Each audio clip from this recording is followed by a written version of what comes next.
It's the weekend and you have financial questions that need answering. That can only mean one thing. It's time for Jill on Money, the show that takes the mystery out of your finances. Here's your host, Jill Schlesinger.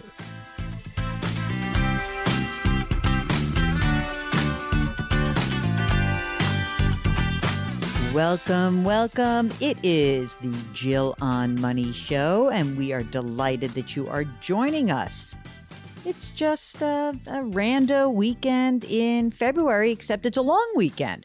I realized this as I was looking at my schedule a few days back, and I said to myself, what am I going to write for next Monday? I like to put a blog post out every single weekend, and then I realized I don't have to do a thing, which made me so happy. Now I can just concentrate on giving you the very best show possible. Isn't that great? So if you have a financial question, maybe it's a tax question. Tax season opened on Friday officially. Maybe you got to get ahead of that. I got a nice long post about all the things you need to know about tax season. So check that out at the website, jillonmoney.com. If you've got a question, send us an email. It's askjill@jillonmoney.com. And we want to remind you that this program is sponsored by Facet Wealth. What is Facet Wealth, you ask? Well, it is financial planning for everyone, basically. It is a flat fee structure where you get conflict-free planning from certified financial planners. You know, the ones that I like because I'm one myself. Mark's a CFP. That means they're fiduciaries. They have to put your needs first before the advisor's needs, before the company's needs. You come first. I know you think that should be the way it is with everyone. It's not always the case. Anyway, I think it's kind of cool. They've got goal-based financial planning. Again, you don't get a call center person, not a different advisor every time. There are no wealth or account minimums, which is also a nice, fresh way to approach this. Facet meets you where you are. And in fact, next hour, we're going to have the chief evangelist of Facet, Brent.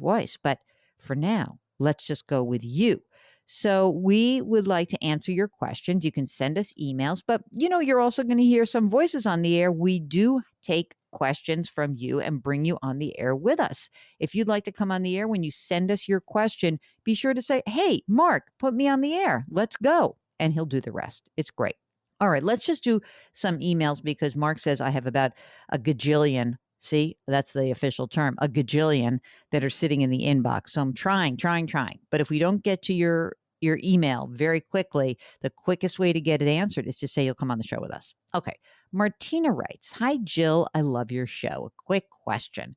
I am transitioning to self-employment and I've been looking into retirement options. I will be paying myself a reasonable wage and I would like to benefit from the increased retirement contribution options. My plan was a solo 401k over a SEP IRA because you can get to $55,000 at a lower income. But is there a Roth option?" Okay, Mark says that there is a Roth option. So that's pretty cool. So there is a Roth option. So presumably because you have income that is $48,000, I think a solo 401k Roth makes sense. That's great. I think that would be great. Single, 32 years old, 70,000 in an old traditional employer 401k, 15 grand in a brokerage account. I plan on gradually increasing the employee and employer contributions as my reasonable wage increases over the next 1 to 2 years. Here's the deal. If you are younger, and especially if you think your income is going to rise over time, absolutely go with the solo Roth 401k. The other thing to consider as you think about the future, if your income starts to really take off, and you're making a ton of money, one extra layer that you can add to your solo 401k is you could potentially create something called a defined benefit plan for yourself, meaning your own pension plan. But usually this would have to do with you making a lot of money, and it would have to make sense because you were essentially putting money away for yourself in the future. So it's a good problem to have, but I really think that for you right now, the Roth 401k, the solo 401k makes a ton of sense. Sandy writes, my husband and I are 67 years old. We're retired. We have a combined $415,000 in IRAs, two homes that are paid for that are worth $375,000 and $400,000 respectively. Combined yearly income, $100,000 through pensions and Social Security, and we are debt free. Should we still contribute to our IRAs? I mean, I don't know if do you have earned income? Because if you're both retired, you can't put money into your IRAs. If you have some earned income, are you working part time? Maybe you could. I would rather you actually beef up your non retirement account rather than put more money into a traditional pre tax plan. Okay. Hope that makes sense. This is from Gary. Greetings. I'm ready to upgrade my vehicle and I've picked out one that costs around $30,000. I'm wondering, is it better to buy it for cash or lease it for $4,000, I said 400,000 for $4,000 down payment and then $209 per month for 36 months? Okay. Gary says, I'm confident that I could invest the remaining $26,000 in the stock market and make more than enough to cover the costs over that time period. Oh, I guess that you know where the market's going. You're very smart, aren't you, Gary? I'm saying this in a very facetious way. Here's the deal. It really depends on how long you think you're going to keep your vehicle, because the people who tend to drive cars into the ground, like if you own this vehicle for 5, 6, 7 years, then buy it outright. Then the money makes more sense. To compare the cost of the lease with your ability to earn money in the short or intermediate term is basically fool's game. You're only saying this because you've had a few really good years in the market. Wait until you run into headlong into a longer bear market, and then you tell me how you did, right?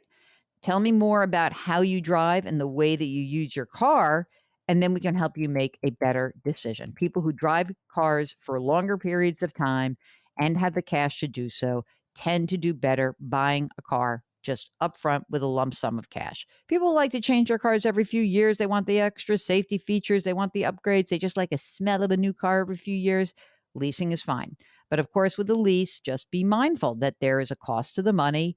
And, it's not a great deal if you do a ton of driving, but you probably know that. Anyway, good luck to you. If you have a financial question, we'd love to hear from you. Go to our website, jillonmoney.com, jillonmoney.com. And there, what are you going to find? The contact button. Lots of great content there. All the radio stuff that's been in the past. We also have our podcast there. Everything's there. Check it out. And if you're listening to this on YouTube or you're listening to this through our website, don't forget to subscribe to our podcast. It's very easy to do. So check it out. The website is jillonmoney.com, and we will be right back.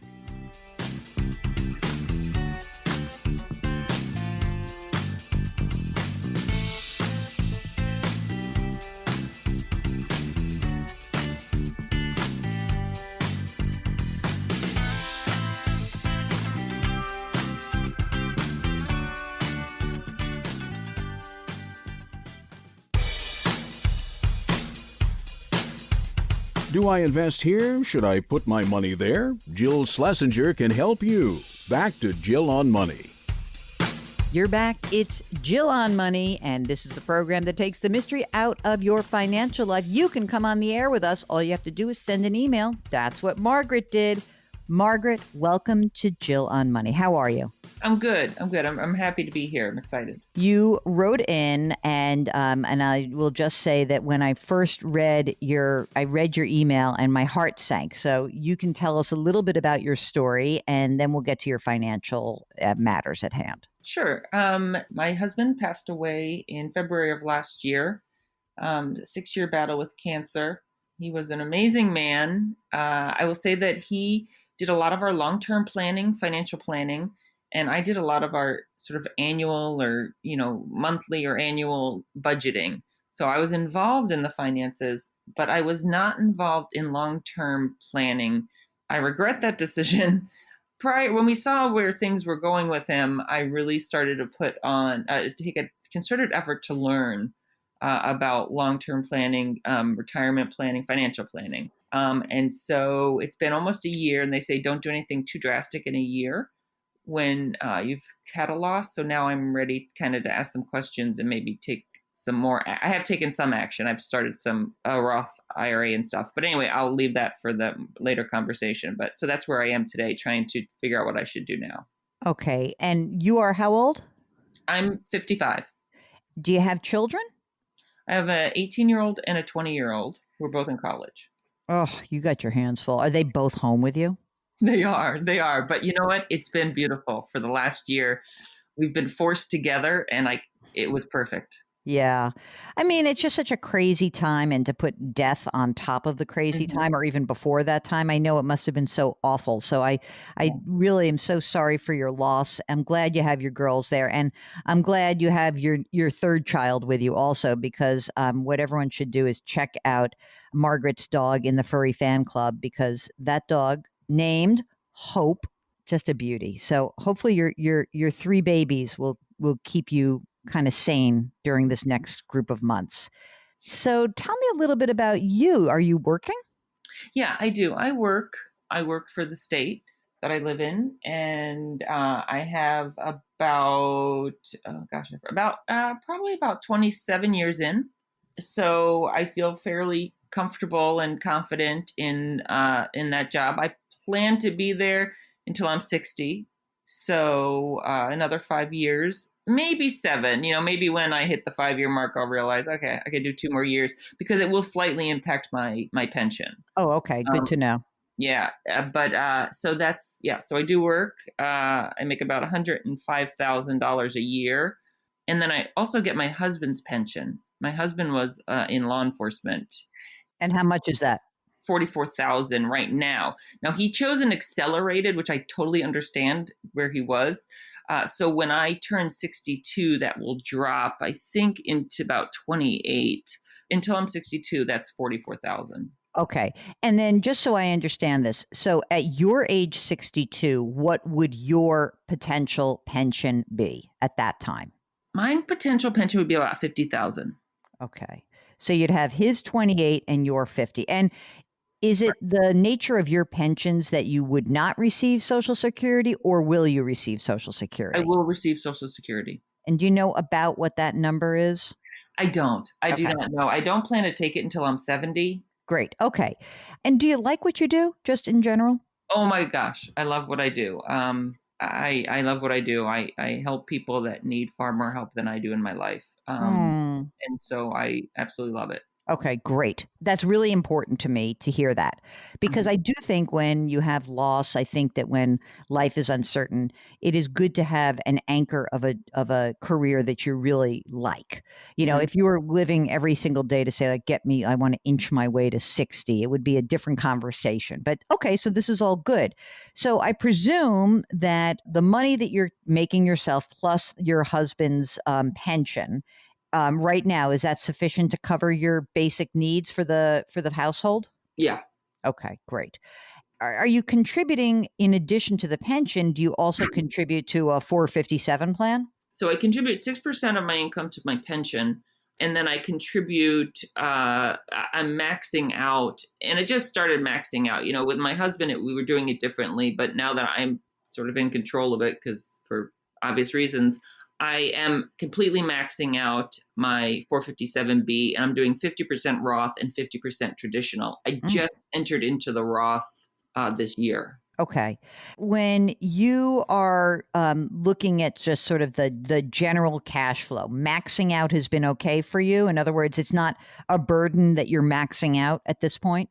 No, it's not. In fact, just for an example, I'm able to also pay double on my mortgage. Oh, really? Why are you doing that? I know. Wait, we'll get to that in a second. Yeah. Okay, so you're paying double on your mortgage. Let's just go to that right now. Okay. The house is worth how much? The house is probably worth about $320,000. Okay. And the outstanding mortgage that remains? $122,000. Okay. Do you happen to know the interest rate that's on that? 3.45. 3.45. Okay, good.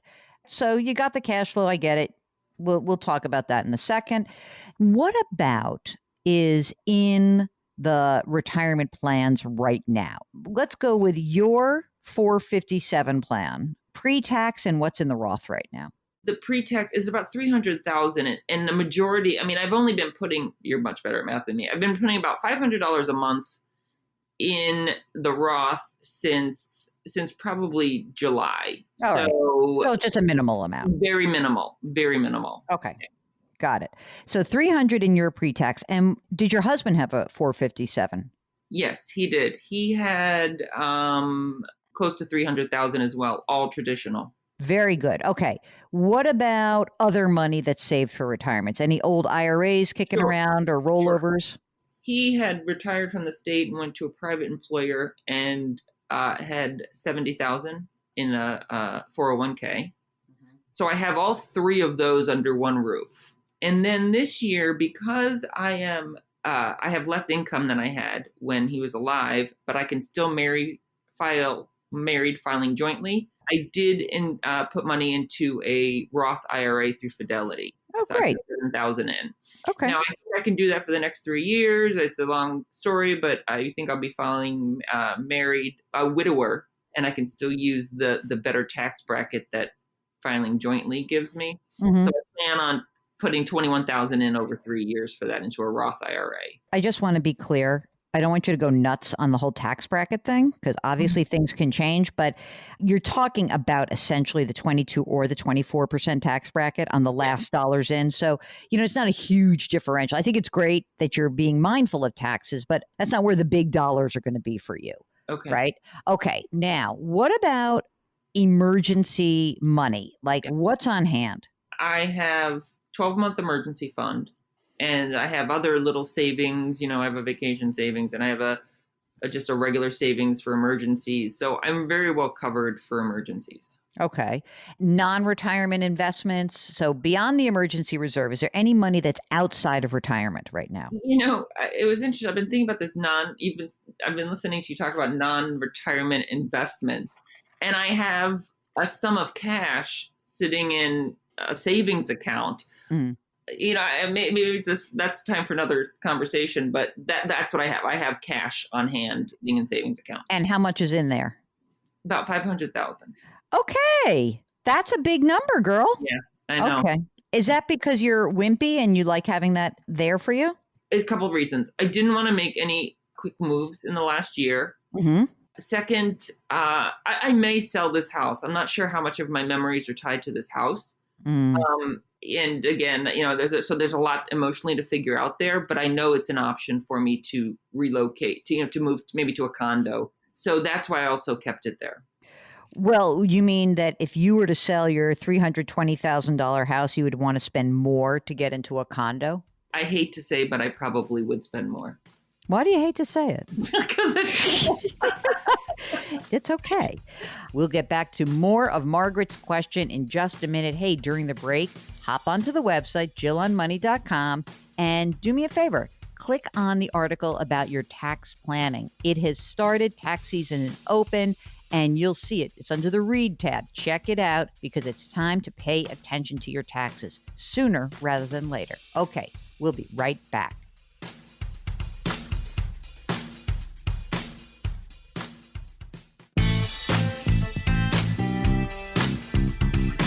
.401ks, IRAs, refinancing, she covers it all. Back to Jill on Money with Jill Schlesinger.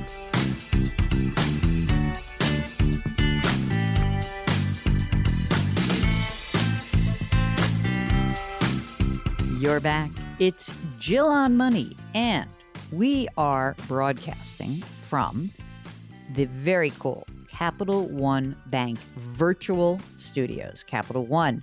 This is banking reimagined. What's in your wallet? Now, before we went to the break, we were talking to Margaret. And Margaret is really trying to figure out where things stand for her. So many of you write in, ask us questions about retirement. And the most important piece of information that we usually need is not just a list of your assets, but how much money will you be spending in retirement? Without that core piece of data, it's almost impossible.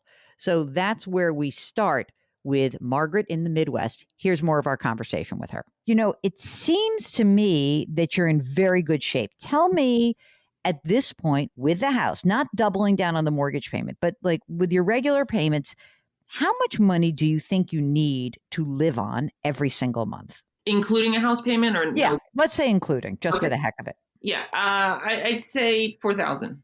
4,000. Yeah. Okay. So 4,000. And does that include everything like fun? Because, you feel rotten now and you can't travel, but like, is Yeah. there some notion that you would be like, you know what? I would like to travel a little bit, or I would like to do, like anything Yeah. in there kicking In around? all honesty, no, that is just my dedicated expenses. I mean, I don't have debt, but electricity, Yeah. stuff like that. Why don't I just make that 5? Just Mhm. because that's the kind of gal I am. Okay, so presuming that you were spending 5 grand a month throughout your retirement, it's interesting to note that you'll have, I'm going to push ahead pretending you're 62, that you'll have $78,000 coming in, Yeah. taxable, of course, but that essentially, not 100%, pretty much would cover your 5 grand a month, right? And that's only for the 8 years until you collect Social Security, at which point you're golden, right? Hmm. And then in addition to that, then you have this money in the 457 plans, the old 401k. And so when I hear this story and I look at these numbers, I say, you're in very good shape financially. Very good shape financially. I think that, tax rates as they are right now, I would probably, and because you have so much of your money is already in pre-tax, meaning, for the 457 plans and the fact that your husband's was all traditional, I probably would just go to 100% Roth for your Oh, good. own Okay. Yeah. ongoing 457 plan. Like, what the heck, You're going to have income in retirement. There's no way getting around it. Mhm. Okay. And even if we were to look ahead and pretend that tax rates weren't going to move, you're going to be in the 24% tax bracket. Maybe it's going to be 28%. You're going to have taxable income. And it will be better for you to try to minimize the amount of money that's pre tax. And even I could see trying to convert some of your money into Roth money if possible, because you're going to be forced with those those required Yeah. minimum distributions. It's going to screw some things up. Now, none of this is like cherries on the top of your beautiful ice cream sundae that you and your husband built for yourselves. So Mhm. even though you weren't involved per se in the long-term planning, you were part of it and your income allowed this to occur as well. You guys put yourselves in good shape and you are the beneficiary of that now. And that's all the good news. Really is fantastic. There's not like, I don't look at this and say, oh my God, there's nothing that jumps out here. Okay. Mhm. I think that we should have a little bit of a conversation about the house. Yeah. Here's how I look at this. You know, if you think in your heart of hearts, you're probably going to move and do the condo thing, how much do you think you'd have to spend on a condo that you'd want to live in, that your kids could be part of? Like what would it cost you to make that move? I think about what would I pay for a house? Like what Okay. would I pay for a condo? And I'd probably pay between 400 and 450. Okay. So 450. Notice how I always round up. Yeah. Yeah. Yeah. So you have 200 in equity right now, and we would take 250 out of your non-qualified account, or maybe you'd get a mortgage, because honestly, you probably hate this idea, but it would probably be fine for you to have a mortgage. Even if I didn't do that, you could pay cash for it. You could. Okay. However, I will just point out to you that if for any reason you think this is a real likelihood or possibility, don't pay down that mortgage right now, because paying down that mortgage just saps your liquidity. It's not really doing anything for you. The Mhm. other aspect of this is, if you think you're going to stay, you really just love this thing and you're going to stay in this house and it's great and that's terrific for you, then fine, you can pay off the mortgage. It's fine. It's not going to hurt you. You have plenty of liquidity. I think it's just a question of like, of these non-qualified money, of this $500,000, how much of that should we be earmarking for a potential purchase, and what else could you be doing with the other half of it, right? So if I say you've got 500 but 250 you really need to keep liquid just to preserve the options, right? Yeah. What do you want to do with that other 250? How comfortable are you with investing that? That's a big question I have for you. If I say, maybe we should start a plain old investment account, how do you feel about that? Nervous. If I were going to do that, I have not gotten a financial planner in the last year because I wanted to kind of force myself to learn and figure this out, because I don't want to sit in front of a financial planner if I don't know what I need to know. Yeah, sure. So I guess it makes me nervous. I think at that point I would get a financial planner. I don't know if I'd navigate that on my own. What I have done is I've been more aggressive in my retirement investments because I do have that cash. Okay. I mean, look, I think that in other words, if I were to roll everything together, which looks like, let's call it 700 grand in retirement stuff, 500,000 in the cash, we would probably see a pretty diversified allocation. It would look fine. I don't have a problem with it. I want you to feel like, especially after going through this, and because you've done such a good job, that you have options. Yeah. So, okay. So if you said to me, I'm just going to stay in this house and I love it and it's great. Look, the paying off the mortgage, a 3.45% mortgage, it's worth paying that down because you're getting zero in the cash account. Right. Yeah. So that does make sense to me. But if this is, long term, we'd have to make different decisions based on kind of where you land on the house. That's what I think. Okay. And look, you're not going to spend the whole thing. So even if you said to me, it makes me emotionally feel better to double down on the mortgage payments, I'm okay with that too. I really am. Okay, when we return, we're going to give Margaret the bill of health and see how she's doing for her retirement. If you would like us to weigh in on anything financial going on in your life, just send us an email. It's askjill@jillonmoney.com. Ask Jill at jillonmoney.com, and we will be right back.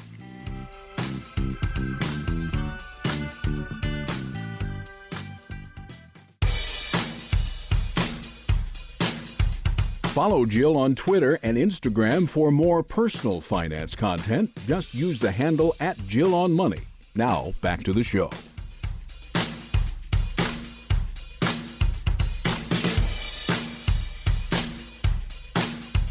You're back.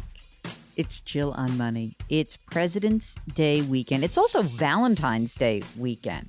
I don't know. It seems like kind of silly now to think about what are you going to do for Valentine's Day, but maybe just take a nice walk with your loved one. Or don't forget to get a card. Don't blow it off, though. And I don't think that that's a good idea.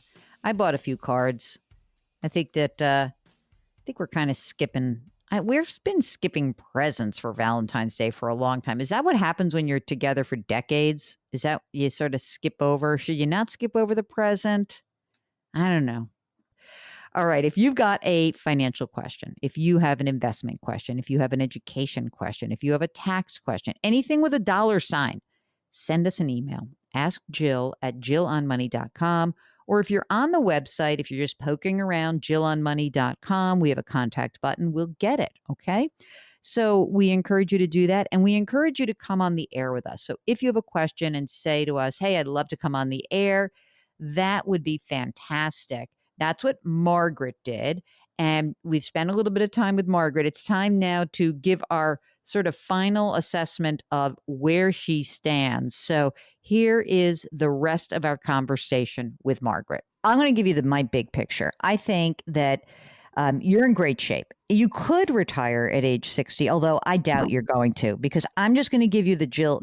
And by the way, I've gotten hammered from some of our listeners because of this advice, because they call me puritanical and I'm part of the workaholic U.S. culture.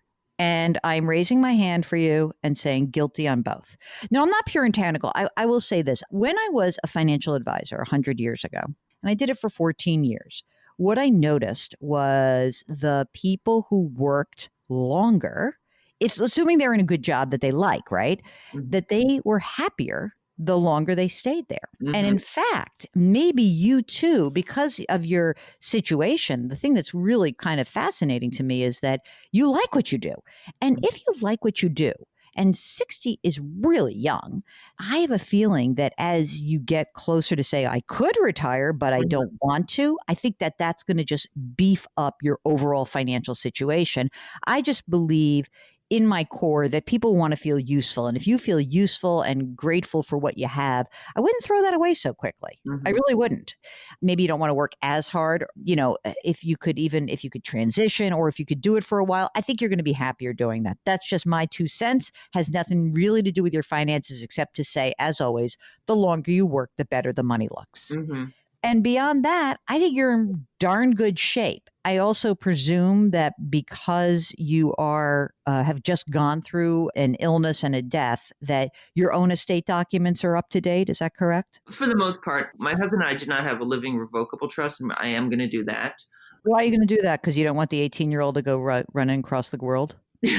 Perhaps that's the truth.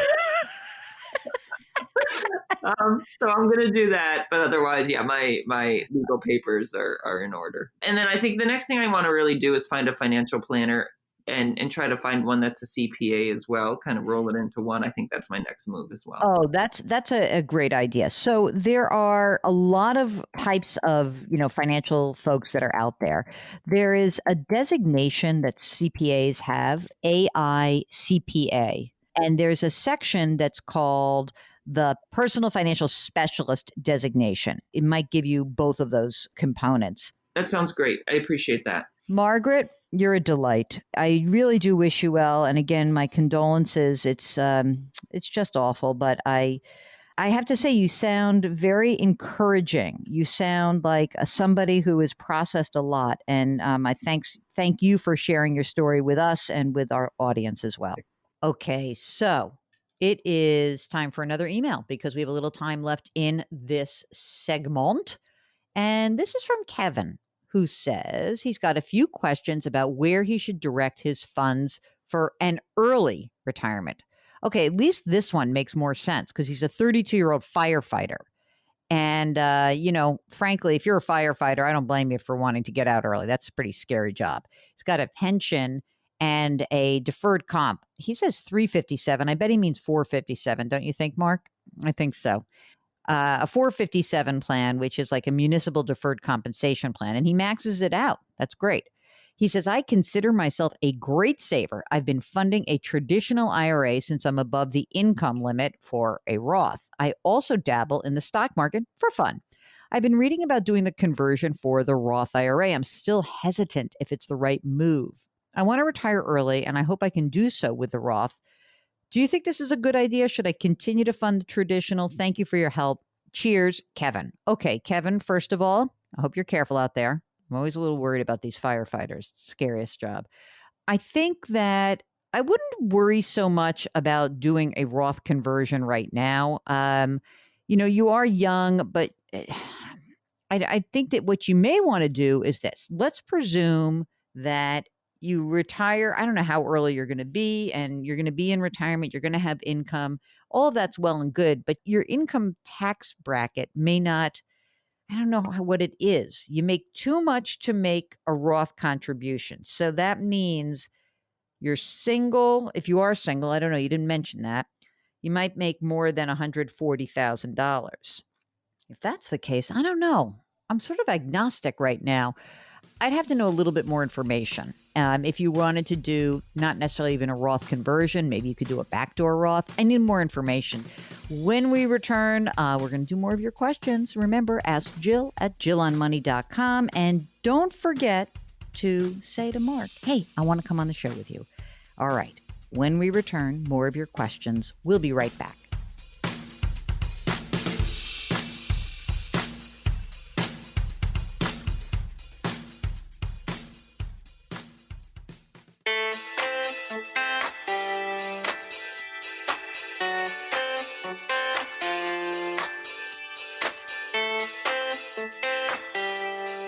You're back. It's Jill on Money, and we are here answering your financial, investing, tax, education, career questions, all the above. Just send us an email. Ask Jill at jillonmoney.com. This is a question from David, and the subject is Bitcoin. Oh, by the way, Mark and I were wondering, how is it that it's okay that Elon Musk buys up a bunch of digital currency and then pumps up digital currency with his gazillion followers? How's that okay? I don't know. That's something shady going on there. Anyway, David wants to know this. My son thinks we should buy some Bitcoin. What is your recommendation? Well, this is kind of an easy one.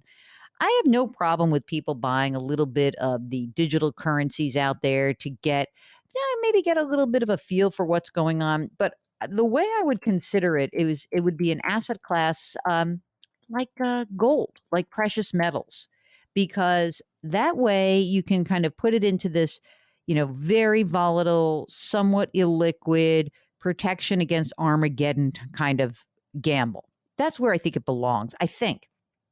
If someone has a different way to consider it, I don't know. But again, it shouldn't be money that is like you think it's fast money. It's going to be all over the place. I really think people need to be careful. But if you want to just dabble, yeah, I feel much better about it today than I did 5 years ago.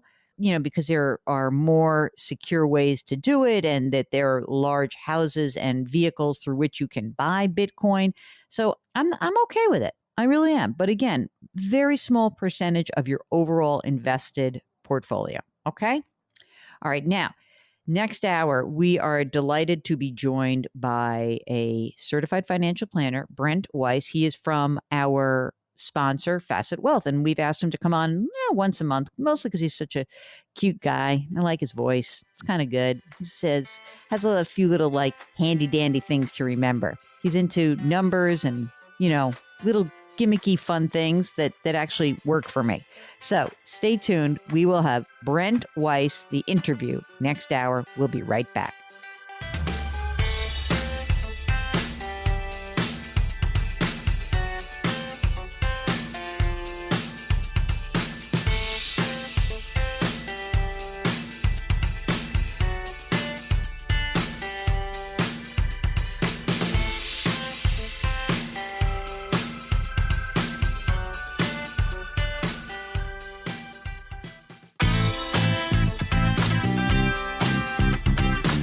It's the weekend, and that can only mean one thing. You're listening to Jill on Money, the show that takes the mystery out of your finances. Here's your host, Jill Schlesinger. Welcome to the Jill on Money show. This is the program where we take the mystery out of your financial life. I am Jill Schlesinger, CBS News business analyst, certified financial planner. Mark Talercio is our executive producer. He is running the show from behind the scenes. It's very exciting. And he's also a certified financial planner. But here's something exciting. Today, we have a third certified financial planner. His name is Brent Weiss. We'll get to him in a second. He comes from the company that sponsors this show. It's called Facet Wealth. And I met Brent a few years back. Somebody I knew, like a friend of a friend, had left an investment advisory firm and went to go work with this company called Facet Wealth that I hadn't heard of. And we started talking. And I thought this was so cool because this is a company that is trying to do something that has been kind of the holy grail of financial planning, which is how do you make financial planning accessible to everyone? How do you do that? Well, that's what Facet Wealth does. They have flat fee planning. It comes from a dedicated certified financial planner, not some person. So not someone in a call center. They don't have wealth or account minimums, and they are attempting to meet you where you are to address your financial planning needs. So I like the mantra of the company. I like the essence of the company. And that's why I was very happy to learn that they were going to be sponsoring us for this year. And today we have one of the gurus of the firm, Brent Weiss, who is the chief evangelist of Facet Wealth. Brent, welcome back to the program. How was that for a read? Good, huh? Jill, that was fantastic. That's one of the best I've ever heard. I'm impressed. And now I'm a guru. I'm the third wheel today, the third CFP professional on the show That's today. right. That's right. But a guru at the same time. So I appreciate that. Exactly. And remember, we're just trying to make our reads 1% better every day. Now, listen, last time he was on the show, Brent, in an offhanded way, said something about just try to make your life 1% better. We're talking about New Year's resolutions. And I glommed onto that. I really did. And in fact, I thought about it even with working out. People expect so much when they work out or when they're trying to lose weight, anything. And if you try to have these really achievable goals, that goal is just a 1% difference, it can really be helpful. So thank you for giving me that as a way to maybe bite size some of the larger goals in my own life. So that was awesome. Consider it my early holiday gift for you in 2021, Jill. Fantastic. So now you're on the show today because we were talking about love and money. And I got a whole bunch of different surveys that I was telling you about. And I was like, why don't you just come on the show? Here's something that is not a surprise. 3 in 4 married or cohabitating Americans say financial decisions have caused tension in their relationship. Duh. Yeah, I'm not surprised. So here's the thing. Why do you think, Brent, that we fight so much about money? Jill, I'm going to kick things off with 3 numbers that I think impact all of this. Just 3 numbers, right? The number 1, the number 3, and the number 7. All right. So number 1, this ties into what we're talking about today. Money or finances it jockeys for this position, but typically the number 1 cause of stress in relationships. The second number is the number 3. There are 3 things in life that we are never taught in our educational systems. Number 1 is money, right? How to manage money. We're taught how to sort of get a job and make money. We're never taught how to manage it. Number 2 is relationships. What is a healthy relationship? What does that look like? And number 3 is communication. How do you have effective, meaningful conversations with people in your life? You put those 3 together, that's sort of the perfect storm of having some challenges here, right? in our financial lives. And the last number I'll share with you, Jill, is the number 7. All right. People are always going, well, what does that mean? Well, by the age of 7, this is when we've developed most of our money habits and beliefs in life. And people are shocked by this. Really is mind-blowing to imagine that so much of what we develop as adults is kind of done. Like 7, that's it? You're done? I mean, it doesn't mean you can't get better, 1% better perhaps every day or every week or every month, but it means that some people are almost starting at a deficit because at age 7, they've gotten absolutely no habits formed or no information relayed to them. It's kind of fascinating to me to think that those people have to work that much harder. If you've just heard 1, 3, 5, number 1 being the cause of stress, money, big time. The 3 things that we haven't learned: money, relationships, communication, and that by age 7, your money habits are formed. What if you're sitting here listening and you're 48 years old and you're like, by age 7, I didn't know anything about money and I still don't. What do you do? Well, here's the first thing I'll share with everybody. Just because by 7, most of our habits have been formed, that doesn't mean we can't change them. So I want this to be a very positive conversation today. But the first step is awareness. We have to understand, what are we bringing into our relationships around our beliefs and our values of money. And so I always recommend to people, there's a couple quizzes or I don't like assessments. Quizzes sound kind of fun. There's a money mindset or money script, one that you can do that says, are you vigilant with your money? Are you a hoarder with your money? There's also some personality tests.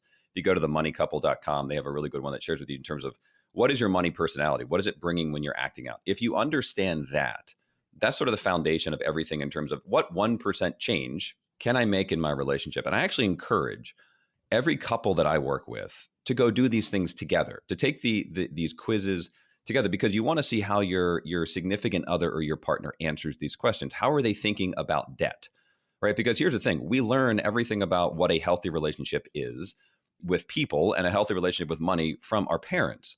And by the way, our parents weren't taught. There wasn't something back in the earlier ages or years that taught our parents how to better manage money. So everything we know when we set out into the world, we've picked up from our communities, from our environments, and from our families. This first thing you want to do, Jill, is you want to be aware of what all of this is. And I have this really simple acronym called ACT, A-C-T, Awareness, Communication, Togetherness. Aware. I'm writing it down so I can reference this. Awareness. You got a lot of things. You got awareness. You got your 1, 3, 7. You got a lot for me to follow here. Awareness, communication. What was T? Togetherness. Here's what I've learned. I promise you, it sounds a little hokey, but here's what I know. As a financial planner, I've worked with hundreds of couples, and out fast, we have thousands of couples that we work with, right? You have to make these things easy. If you try to come up with these really complicated ways to solve for things, you're not going to do it. Just like the 1% pledge. But if you think about this, right, awareness, what is your partner bringing to the conversation around their money mindset, their beliefs and values when it comes to money? We don't talk about this, right? We don't. By the way, don't have this conversation on your first date with your Yeah, with right. somebody. Exactly. So, what's your credit score, kind of thing, or what do you believe about money? Not the good place. I always say the right time to start talking about is when you're making big joint decisions together. When you're thinking about getting engaged or getting married, or even spending a lot of money on a joint vacation. When you start to commingle your money, is when you want to start having these conversations. Awareness is good. The C part, the communication, is just understanding how to have healthier, more effective conversations with your partner. It's hard. When we start talking about money, our defenses go up because we're never taught how to do it. It's sort of taboo in society. I shouldn't say sort of, Jill. It is taboo. I call it a no judgment zone in conversations with your partner over money. The goal isn't to fix them or to help them or to give them an answer.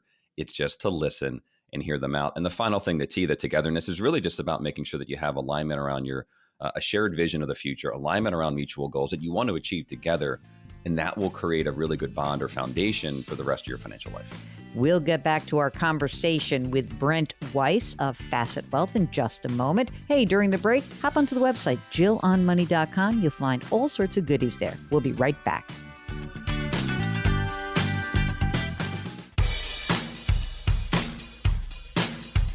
Do I invest here? Should I put my money there? Jill Schlesinger can help you. Back to Jill on Money. You're back. It's Jill on Money. It is President's Day weekend, Valentine's Day weekend. Oh, what could be more romantic than, it's also tax season open. So what could be more romantic on this long weekend than saying to your beloved, hey, babe, let's sit down and do our taxes? Okay, maybe not. Maybe that's not the best idea. But you know what? It was not the worst idea either.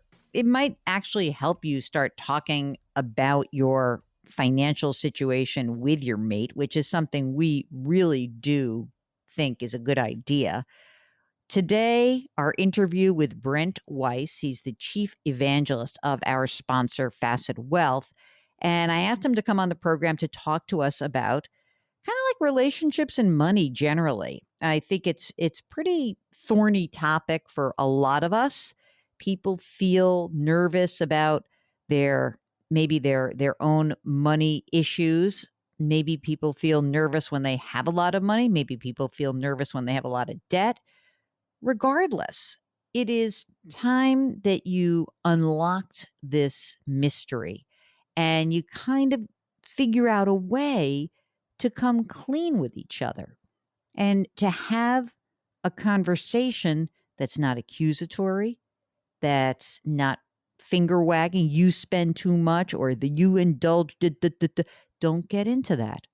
You got to have a conversation where you give your spouse the room to have feelings and to articulate them. And one of the neat things about having Brent on the program is that he's a practicing certified financial planner. He's got clients himself. He talks to a lot of the financial planners in the firm at Facet Wealth. And I think what could be interesting for you to realize is that you may be able to have this third party, this advisor, help you communicate about money. So that's what we're talking about with Brent Weiss, the chief evangelist of Facet Wealth. Here's more of our interview. Do you find that with your clients or clients of other Facet advisors that people are coming to a CFP to essentially help them with the communication aspect? In other words, there are times where it is difficult to do it on your own. And I'm not saying that you need to, but that essentially that the CFP almost plays a role of a financial therapist. Do you find that? That is an unintended consequence of a relationship with a financial planner. Most of the time, Jill, what happens is people come to us and they say, we can't figure out how to align on goals, or we're not sure how, we just had a kid. How do we handle all of this, Brent? How do we save for retirement, save for college? We need to buy a new house, or should we renovate our house? And how much should we spend? How much can we afford? Public school, private school? And then what we find as we go through the conversation as financial planners, part of our job is to really understand what is it that our clients want to achieve. When we start having those deeper, more meaningful conversations, we start to see sometimes that there's not quite the same alignment, or they have different beliefs or values when it comes to money. And that's when we go, hey, before we start talking about the money, the dollars and the cents of it all, let's actually take a step back and really understand, what are we trying to achieve together? What is this joint life that we're trying to build? And then from there, we dive into the dollars and the cents. And I always tell people, really anything you want to achieve in life, for the most part, realistically here, we can help you achieve through financial planning. But the real question is, what do you actually want to do, right? Who do you want to be? What do you want to leave behind? What kind of shared life are you trying to build? And then we'll figure out the nuts and the bolts of it all. So I don't think people come in and say, help us have better communication. They kind of say, we can't figure out this money thing. How do we achieve our goals? And we as planners take a step back and say, hey, let's actually talk about what they are and make sure that they're aligned.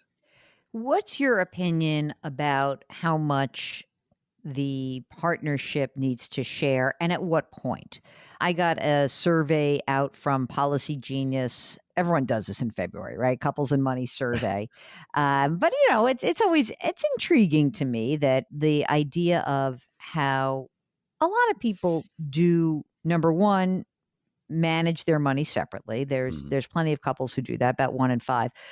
But a lot of those folks say that, there's a little bit of hiding or lying about money. There are people who have secret savings accounts and secret credit card accounts. And obviously, when you take the survey that people say, well, if that were me, I'd get rid of that person. But that happens all the time. It happens like with 10% is pretty high number of people who do some secret stuff. So number one, how much do you think people should share in a relationship and when? And number two, well, what if somebody does have a secret account and finally coughs up the knowledge around it? How do you handle it? If someone shares that they have a secret account with you, the number one thing you should probably say is thank you. Thank you for sharing that with me. Don't judge. Don't feel offended. The fact that they're bringing that to you, that's a moment of vulnerability. And I know we're not going to get into couples therapy here. But when it does come to money and someone says, hey, you know what, there's something I've been hiding and I wanted to share this with you because I care about you and I want to be open and honest in this communication thing, that's a thank you for sharing that with me. So number one, if someone brings something to you, because again, if we go back to why talking about money so hard, we're not taught how to do this thing. We're not taught how to have effective communications. We're not really sure how to bring it up. And if someone does that, if they sort of bare their soul financially, be like, thank you for sharing that with me. You can mend that from there. When we're talking about when do you actually start talking about money in relationships, I think it depends on how serious you are in that partnership. If we'll go back to the joke we made around, the first date, not the time to start talking about money. Right? You can joke around, who pays the bill, or should we split it, all that kind of stuff. When you start then combining money in some way, shape, or form, if you get a dog together, right? This is what we're seeing a lot in the pandemic is people are getting dogs together. They're moving in, they're getting puppies. If you are planning for, this is probably post-pandemic, planning for a big vacation that might feel uncomfortable for you. Someone's like, hey, let's take an international trip when we can do that again. And maybe one of the partners is thinking, you know what, I'm not sure I'm ready for that because it might be a couple $1,000s. When it starts to impact your day-to-day finances, ease into the conversation around, hey, can we talk about how we can save for this? I'm not quite comfortable with it. When you start talking about getting engaged and getting married and joint bank accounts and talking about, hey, should I help somebody pay down debt? When those conversations start to happen, that's when you have to, I almost say, put everything out in the open. Yeah, me too. I sort of feel like that's a moment in time. I mean, first of all, let's just presume you're moving in together. I think it's weird to move in with somebody which is so intimate and not actually know the details of their financial life. I'm not saying they have to disclose that they are the beneficiary of an 8-figure trust or something. But, I think it's weird, like when people say, I don't know how much my husband or my partner makes. Really? That's bizarre. I don't get that. I think laying out the cards early in the relationship makes it much easier to try to then say, okay, so what should our goals be? And we've talked to people on this show, sometimes millennials, who are like, if I met somebody who has debt, I wouldn't get into a relationship with that person, which is mind blowing to me. But okay, you know what? That's their right. And so it's interesting to me to find out that maybe a younger generation is a little bit more forthright with the flow. Have you found that it is generational in any way? So younger generations come in and they're more willing to say, look, I have some student loan debt. It's it's kicking me in the rear end financially. What do I do about it? Yes, they're much more open to it. You think about those that are approaching retirement. Now, the benefit that they have is they've been together for so long. In most cases, they've shared a life together for 20, 30, even 40 years in some cases. And if they're remarried, it's a different story. But yes, younger generations are very open about it because we're becoming, as a society, as a community, aware of the fact that we should be talking about money. It's not a taboo. It's not a bad thing. But to your point, I like to think about their like layers or complexity when it comes to your money. If you're moving in with somebody, that is a big move. You don't have to know, do they have a trust? What are their beneficiaries? Do they have all their estate planning documents in order? Those aren't conversations you have to have, but you should have a basic sense of, okay, we're moving in together. We're starting to share some bills and some expenses. We're going to there's a joint pot of money, whether you do a joint bank account or not. We should be talking about at least cash flow. What are they spending? What are they saving? What's the money situation look like? You're marrying the money at that point. So you should be having conversations at least high level about those types of things. As you get further along in the relationship and you start talking about getting married or having kids, then you need to start talking about, okay, well, let's talk about insurance. Well, really protection, right? Are we ready? When we have a kid, what does it mean for all of this? When we're married, do we make changes to our benefit elections through work? Estate planning documents, is your family taken care of? Are the things that you buy, your house, your cars, are they properly protected? As you start combining these things in your life, start having the conversation around what they have and then ultimately what they need to change to make sure that they're in a good spot. We'll get back to our interview with Brent Weiss in just a minute. Hey, you know what you could do right now? Go on to our website, JillOnMoney.com, and there you can read, you can listen, you can watch. There's resources, and you can sign up for the free weekly newsletter. It is free. It comes out every Friday. Mark does a great job with that. So check it out. Just go to JillOnMoney.com and get the newsletter. Okay? We'll be right back.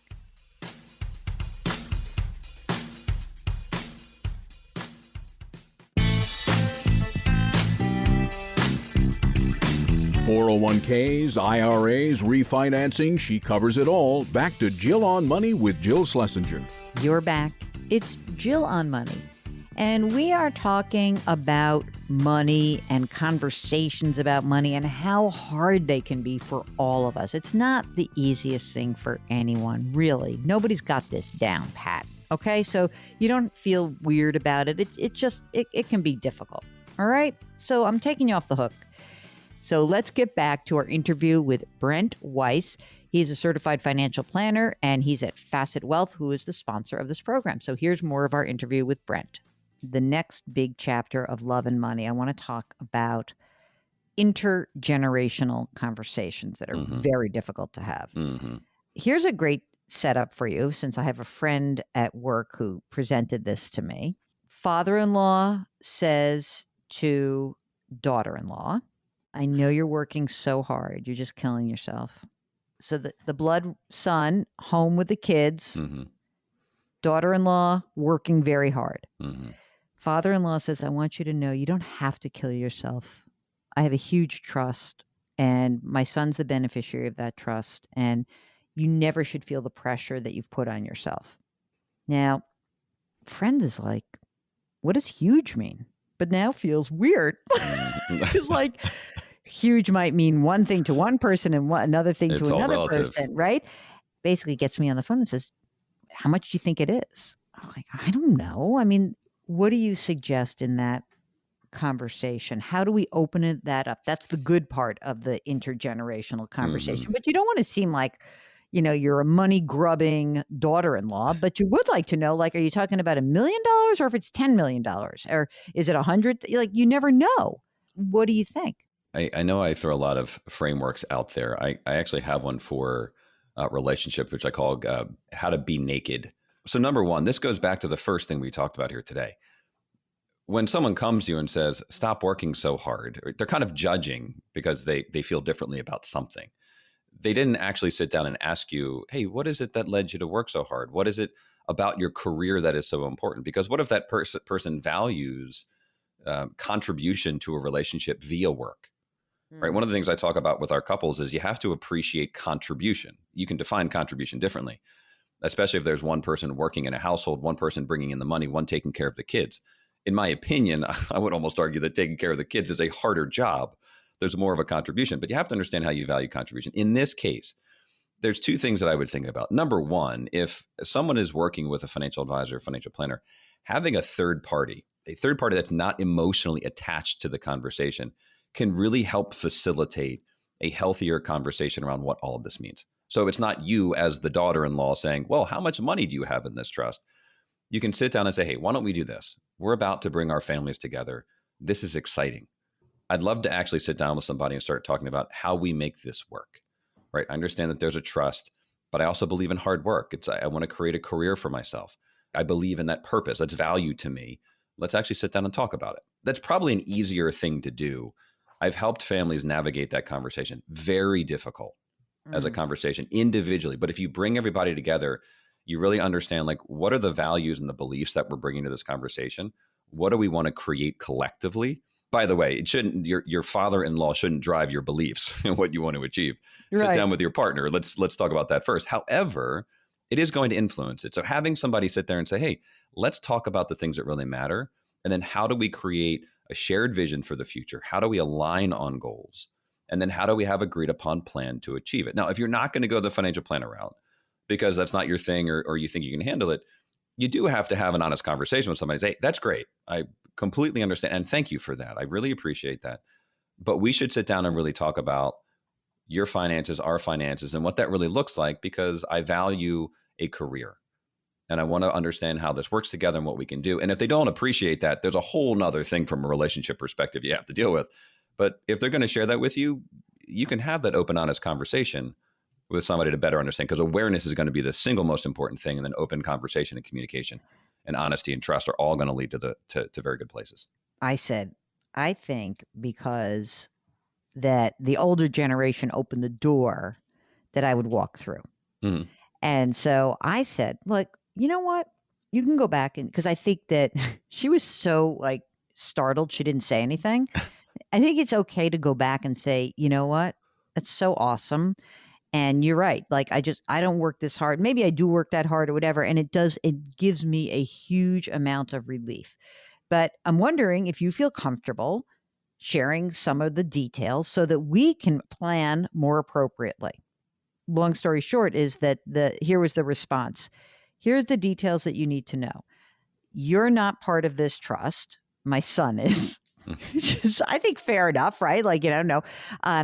Your kids will be taken care of for college, and you should know that it is a significant 8-figure trust that will be split between my son and his brother. So now I was like, okay, like worst case, it's $5 million. Like, that's good enough for me. Like, he's saving a ton of money for my kids' college education. Now I don't have to put money in a 529 plan. And I said it also would be helpful if you said to the guy, hey, you know what? This also changes our own estate planning. So can we, should we talk to your estate planning attorney? So anyway, it just brought up a whole conversation. It just shows you how crazy we are about money, whether it's good or bad, right? That it's just so intense when you have these conversations out there, right? Yeah. What I love about your advice there as well, when someone brings that up, just don't say, okay, great, like I'm taken care of. You have the right to understand what this means for your life. And one of the reasons, and like I'll say this, I'm biased in my opinion because I'm a financial planner, but I also understand the value of working with a planner. There's a lot of complicating factors here as well, because there are many different kinds of trusts. How you access the money in the trust, is it just a certain percentage of the assets every single year? Do you have access to the principal? They call it the corpus. That's the fancy term for just the money in the trust. There's a lot that can change when it comes to what's in a trust. There's revocable trust, irrevocable trust, like you name it. There's dozens of attorneys love this stuff. It's just like the Internal Revenue Code, right? The tax code. CPAs love it because it keeps them having a job here. It's so complicated. Trusts are complicated things. You have to understand what it means for you, your family. And by the way, Jill, I love your point. They open the door, walk on into it. But sometimes you have to educate yourself. What are the right questions I need to ask? And that's where potentially a professional can help you say, hey, here are the 5 or 10 things you should know to make sure that you're okay. If things don't work out in 5 or 10 years and all of a sudden you have kids that are going to college and the money's not available to you, how do you make sure that you're protecting yourself while not alienating this idea of a shared vision of a future with a really great family? Okay, we will get back to our interview with Brent Weiss of Facet Wealth. By the way, if you want to check out Facet Wealth, you can go to their website, facetwealth.com. They do goal-based financial planning, and you get a dedicated advisor, a certified financial planner, a fiduciary. So check it out. It's at facetwealth.com. We'll be right back.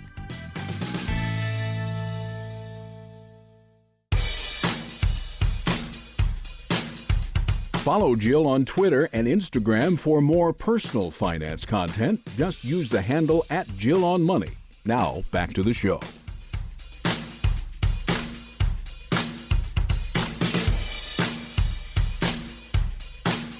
You're back. It's Jill on Money. And this is the program that attempts to take the mystery out of your financial life. And what could be more mysterious than mixing relationships and money? Woo! That is like a third rail right there, my friends. So if you've got a question about how to talk to your relatives, whether it's your loved one, your spouse, your parents, your adult kids, we'd love to hear from you. Send us an email. Ask Jill at jillonmoney.com. Ask Jill at jillonmoney.com. We are talking to Brent Weiss. He is the chief evangelist of Facet Wealth, the sponsor of this show. In this next segment, we're talking about what makes a successful relationship, especially when it comes to your finances.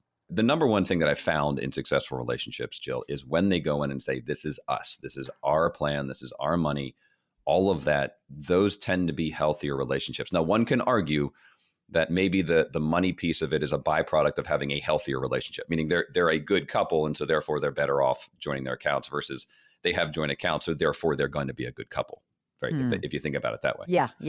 I do spend time with couples. Younger couples have less of an issue here, but they do have debt. They do bring debt to the table. Younger couples have less of an issue of coming in with a really valuable business or already having assets or inherited money from their parents or their family. In those cases, we do talk about, okay, someone's coming in this with a different kind of balance sheet, right? Asset liability mix. What do we want to do about that? Do we want to protect it? By the way, it doesn't mean you can't use it as a couple. It just means if there is a divorce, you've already protected those assets from something that could happen in the future. It's traditionally called a prenup, a prenuptial agreement. Now they're calling it sort of premarital agreements because it has less of a negative connotation, right? But it actually is a very valuable thing that more and more people are using going into marriages because they want to protect an asset they have, or they want to make sure they're protecting their partner from some kind of debt or liability they're bringing to the table. And sometimes it seems to me it's easier when it's the second marriage, when there's kids involved from the previous marriage and everybody's sort of like, oh, yeah, of course, that makes sense. But just like run of the mill that, yeah, I just want to do this. It would seem to me that that's where it becomes more difficult, right? Here's the thing. We're seeing more blended families. So second marriages, third marriages. The interesting thing here, the conversation is easier. The solution is more complicated. So people come into second and third marriages and one of the partners will say, well, I want to make sure that I can eventually pass the money on to my kids, not their kids, right? And this is, we'll talk about estate planning and beneficiaries and making sure that your previous spouse or whatever it is isn't on your elections anymore. And the other partner always understands this. They go, okay, that makes sense. Like, because I have kids and I want to make sure that my kids are taken care of, fine. But then the question becomes, okay, how do we do this? Because you're going to have a mix of assets. You're going to have 401ks, IRAs, Roth IRAs. What about life insurance? And the thing that happens is you get remarried and you say, well, of course I want to take care of my partner. If I predecease them, I want them to have some money to live their lives. I care about them. I love them. But how do I make sure, Brent, that ultimately my kids get the money and it doesn't go to their kids? Not that they dislike their kids, but of course you've worked hard for your money. You want it going to your kids. So that's when we start talking about, well, how do we actually make this work? Yeah. Right? There's a lot that comes into it. Social Security, pensions, beneficiary elections on your retirement accounts. How do you set up trusts to make sure that the surviving partner can use the money, but it ultimately goes to your kids? So the conversation is easier. The financial solution gets a little trickier. But the good news is, as a financial planner, we've done this before, and we're here to lay out the options for our clients so they can make more informed and confident decisions. Okay, now let's talk about a very common one before we let you go. And that is, what if you want to find out about your parents' financial condition? It's the opposite, that you're worried about them, that maybe they haven't done enough planning, or maybe they haven't done, or maybe you're going to be on the hook for taking care of them. Mm-hmm. How do you think we open that door without, especially with knowing that so many people are ashamed of their own financial position, right? That a parent would never want to burden a child with his or her financial problems. How do we open the door? How do we just, we go back to your awareness and communication.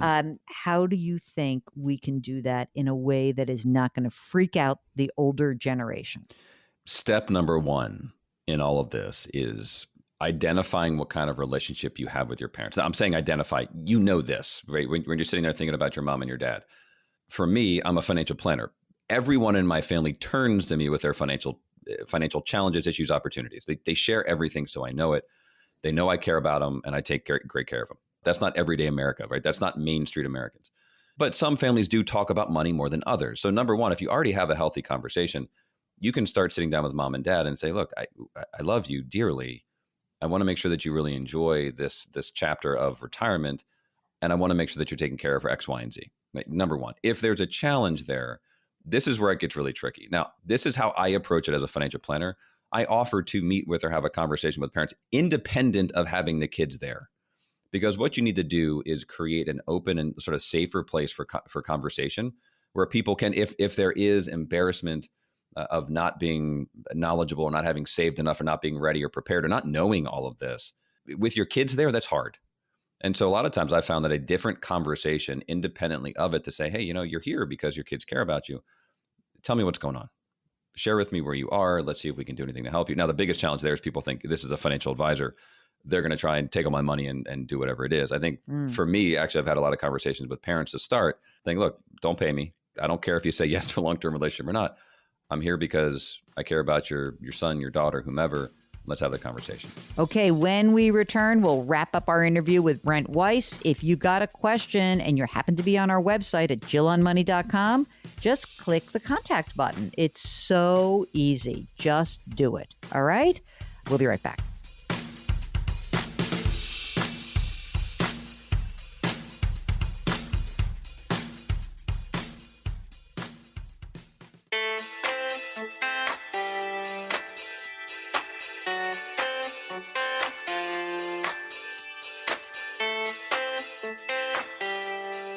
You're back. It's Jill on Money. Before we conclude the program, we want to remind you that we have been broadcasting from the Capital One Bank virtual studios. Capital One, this is banking reimagined. What's in your wallet? Now, the last time our guest Brent Weiss was on the program, we talked about this thing called the 1% challenge. And so we're wondering what's going on with Brent. He is going to try to create some part of the website where we kind of look at this 1% challenge and encourage you to join us. He's going to do all that work because I'm not doing that. And Mark isn't either. We don't build websites, okay? But let's hear what's going on with Brent and his personal 1% challenge. I'm gonna come back, and you can do this too, Jill. I'm gonna share my 1% pledge every month. I'm committing to something. I figured if I'm telling my clients to do it, I'm going to do it. So if it's okay with you, I'd love to share what I'm doing each month with everybody and my progress and where I succeed and where I fail. What's your 1% pledge for the month of February? All right. So the month of February was all about insurance. I know this is terrible. There's two things I actually did. One was insurance because I just moved to St. Petersburg. So I had to change all my insurance. I had to get renter's insurance, get rid of my insurance in Baltimore, the really fun stuff that I had to do. Took care of all of that. That's actually done. But the one thing I'm actually committing to in the 1% pledge is I'm increasing my retirement contributions by 1%. Now, I will share this with you, full disclosure, right? I'm open, honest conversation. I'm already maxing my 401k, so I'm increasing a 1% contribution outside of my 401k to a Roth IRA this year. That's what I'm doing. 1% contribution. I'm increasing it, and I'm going to go back and I'm going to review it. But I've already opened up the account with my investment team here at Facet Wealth, and I've committed to that for the rest of 2021. Well, that's it. That's the program. Thank you so much for listening. We really do wish everybody here a happy Valentine's Day. Enjoy your day off. Try to take care of yourselves. Do something nice for each other, right? That's a nice thing to do. If you don't get enough of us, weekends are not enough. Subscribe to our podcast. It's called Jill on Money. Just hop onto our website, jillonmoney.com. You'll see the podcast is right there every single day. It's out there. It's fantastic. Don't forget to wash your hands, to wear your masks, to maintain your physical distancing, and to please do something nice for someone else today. It will make them feel better. It will make you feel better. We'll talk to you next week.